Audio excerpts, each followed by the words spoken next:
उपस्थित सर्वांतर्यामी स्वामी राम नाथ, आपकी प्रेरणा आपके अर्पण कर हम दीनदयाल भगवान राम भद्रदाता पटकपाल मनुष्यधारी आपकी है। परम आदरणीय विविध वृंद, प्रिय श्रोतागण,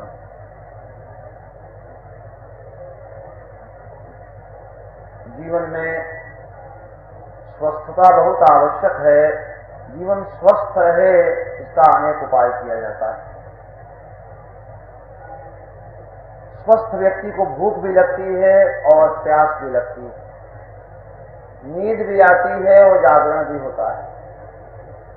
परंतु रोगी व्यक्ति को न भूख लगती है, न प्यास लगती है, न नींद आती है, न जागरण उसे प्रतीत होता है। ऐसे ही सुमति रूपी क्षुधा यदि न लगे तो क्या समझे कि हम स्वस्थ हैं। भगवत प्रेम की पिपासा न लगे तो हम क्या समझे कि हम स्वस्थ हैं। और परमात्मा के स्मरण में यदि हम दिव्य शांति की अनुभूति न लें तो वास्तव में हम क्या समझे कि हम विश्राम कर रहे हैं। हमारे विश्राम का केंद्र कौन होगा।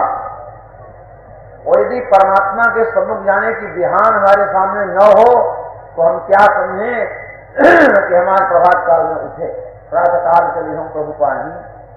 कौन सा प्रभात हो रहा है। इन चारों बातों को नष्ट करने वाला एक ही कार्य है, वो है आसक्ति। यदि गलत स्थानों पर हमारी आसक्ति है, गलत संग में आसक्ति है, तो न सुमति क्षुधा रह जाएगी, न भगवत प्रेम की प्यास रह जाएगी, न भगवान के सुस्मरण में हम विश्रांति का अनुभव कर सकेंगे और न हम प्रभात बेला को ही देख सकेंगे। इन चारों बातों को देखने के लिए आप ये न समझो कि हम बलवान हैं, हम स्वस्थ हैं, हम ऐश्वर्यवान हैं तो कुछ हो गया, हमारे जीवन का पूर्ण कार्य हो गया। ऐसी बात नहीं। एक उदाहरण आपके सामने उपस्थित कर रहा हूं। हमारे यहां सबसे बड़ा महत्व संग का बतलाया गया है। न रूप का, न विद्या का, न ऐश्वर्य का, न संगठन का, सबसे बड़ा महत्व संग का है। अगर संग वास्तविक नहीं हुआ तो आप समझ लो फसल तैयार है, हमने आंखों देखा। सायंकाल में उधर से गुजर रहे थे, बड़ी अच्छी रहा है भाई। अरकान महाराज इस साल तो वो फसल भई है कि हमारे जीवन में पहली बार ऐसी फसल भई है। और प्रभात काल जब उधर गए तो देखा सब किसान रो रहे हैं। हमने कहा ये क्या हो गया। बोले सब फसल मार गई। रहर का पौधा उतना ही बड़ा है मगर बीज सब नष्ट हो गया। पाले का संग हो गया थोड़ी देर, 6 महीने की कमाई थोड़ी देर में नष्ट हो गई। इसलिए संग का बड़ा महत्व है। एक व्यक्ति का चित्र उतारा गया, बड़ा सुंदर चित्र था, विश्व का सुंदर व्यक्ति था। उस व्यक्ति ने अरबों रुपए कमाए। बाद में उसने सोचा कि सबसे असुंदर व्यक्ति का चित्र भी उतारूं। तो फ्रांस के कारागार में वो व्यक्ति मिला।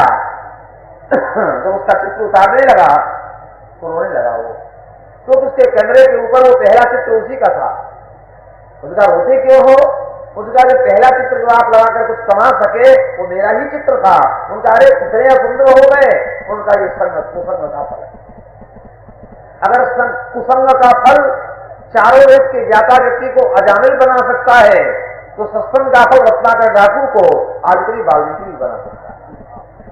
ये महत्व है। आप देखो हमारे यहां इंद्र का स्थान सबसे ऊंचा है। नेता उसके बृहस्पति हैं, देवता उसके सैनिक हैं। नेता एक बृहस्पति प्रहरणम वज्रम स्वर सैनिका स्वर्गोद्योग अनुग्रह किल हरे ऐरावतो वारण इतिहाश्चर्य बलान्वितो बलवेद। इतना बड़ा महत्व है। स्वर्ग जैसा किला प्राप्त है, ऐरावत जैसा वाहन प्राप्त है, वज्र जैसा शस्त्र प्राप्त है, ऐरावत जैसा वाहन प्राप्त है, शची जैसी पत्नी प्राप्त है, बृहस्पति जैसे गुरु नेता प्राप्त हैं, सप्तर्षि मंडल सभासद रूप में प्राप्त है और उसका पुत्र जयंत है।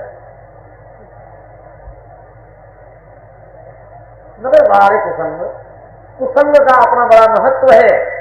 अगर सत्संग का बड़ा महत्व है तो कुसंग का भी बड़ा महत्व है।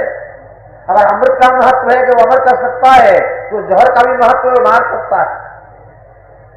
बुद्धिमानी आपकी ये है कि जहर तो सर्वत्र सुलभ है और प्राणी सोचता भी है मर जाएं। एक व्यक्ति एक बार मिले, बोले महाराज हम तो मर जाएं तो अच्छा है। तो पूछा साधक ने कि बताओ कितने दिन से मरना चाहते हो? बोले महाराज 20 वर्ष से ये संकल्प है कि मर जाए। तो कहा तुम मरे नहीं 20 वर्ष से? कहा सोचते रोज है कि मर जाए, अच्छा है, बड़ी झंझट है। तो कहा बड़े बेवकूफ हो, एक मित्र से कहा जाओ जहर लाओ पौधी खिलाओ, खाओ जहर और मर जाओ। क्या महाराज ऐसा आप कह रहे हैं, हमको आके मर जाओ। तो उनका 20 वर्ष से तो मरने की इच्छा कर रहे हो, मरते क्यों नहीं, मरी जाओगी तुम।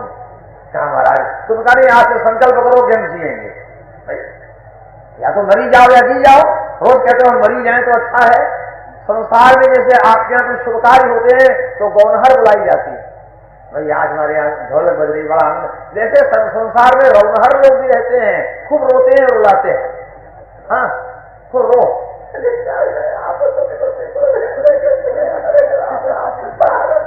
अब पूछो तुमको क्या हो रहा है? क्या उनका पेशा ही है कि आप ही रोए, आपको रुलाएं। वो रौनहर है गौनहर के साथ, हाँ उनका काम ही ये है कि आप तो नकली रोते हैं कपूर आंख में लगा के, मगर आपको वास्तविक सताते हैं, आकर के खूब सताएंगे, चले जाएंगे तो बड़ी देर तक दाह होता रहेगा। इसलिए नकली संग न करना चाहिए। नकली हंस कभी क्षीर निर्विवेक नहीं कर सकता। कालने भी हनुमान जी के सामने क्षीर निर्विवेक नहीं कर सका, मगर विभीषण के सामने हनुमान जी ने क्षीर निर्विवेक करके रख दिया। देखिए इसलिए संग करना, उसका संग करना जो वास्तविक संग योग्य है, जिससे वास्तविक जीवन में लाभ हो सके। रावण छटपटा के मर गए, परंतु अंतिम में मृत्यु का वर्ण किया, और विभीषण ने कुछ नहीं किया, केवल कुछ देर सत्संग किया, सर्वभर राज्य की प्राप्ति हो गई। ये सत्संग से क्या लाभ हो रहा है? भोजन करने के बाद आंख में ज्योति कैसे आ रही है, पैर कैसे चलने वाला होगा, हाथ में कार्य करने की कैसी शक्ति आएगी। यंत्र लगाकर आप नहीं देख रहे हैं, मतलब 4 कौर खाने के बाद आप में वो शक्ति आ गई। सत्संग करने के बाद ये सब बात कैसे बढ़ रही है, आप भले ही न देख पाओ, परंतु आप में बढ़ रही है। ये कोई झूठा विश्वास नहीं है, प्रतिदिन की विशेषता है। तो जयंत की ओर आप देखो, जयंत ने सोचा कि आखिर दशरथ के पुत्र तो राम है और हम इंद्र के पुत्र हैं। दशरथ और इंद्र दोनों मित्र हैं, एक साथ उसमें बैठने वाले, और वो सिंहासन आसन दे ही। तो ऐसे अवस्था में दशरथ के पुत्र भगवान हो सकते हैं और मैं ऐसे ही नक्कू बना रहूंगा, ये कौन सी बात है कि मैं भी तो भगवान हूं। और वो जंगल में जाके बैठे, पिताजी कभी चर्चा करते हैं कि भगवान है रामचंद्र, कोई बात की बात नहीं।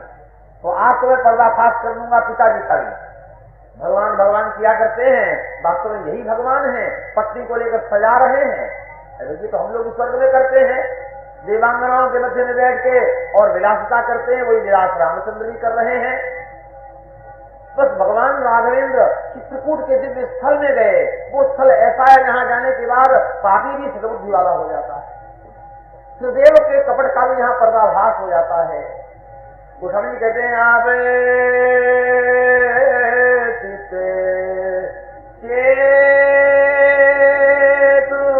चित्रकूट जनु कोपित कले लोकित मंगले भूमि बिलो की राम पदी अंकित बल बिलो की रघुवर बिहार